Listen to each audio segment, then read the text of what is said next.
অনেক তো হলো কলকাতার রসগোল্লা, গাঁদা ফুলের রসগোল্লা, চলো আজ মিনি কিচেনে বানাবো শক্তিগড়ের ল্যাংচা। তার জন্য এখানে দেখো ভালো করে দুধটাকে জাল দিয়ে নিয়েছি।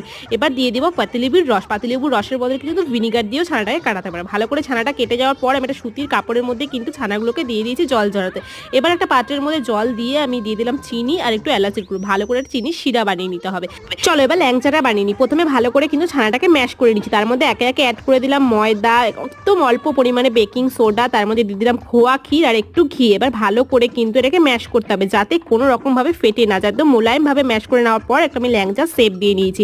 চারটে কিন্তু এখানে আমার ল্যাংচা তৈরি হয়ে গেছে। এখানে আমি কড়াই বসিয়ে দিয়ে ঘি আর সাদা তেল গরম করে নিয়েছি। তারপরে ল্যাংচাগুলোকে ছেড়ে দিয়েছি, একদম লো ফ্লেমে ভালো করে লাল লাল করে ভেজে নিয়েছি। ভেজে নেওয়ার পর কিন্তু আমি দেখো এখানে চিনি শিরার মধ্যে চুবিয়ে দিলাম।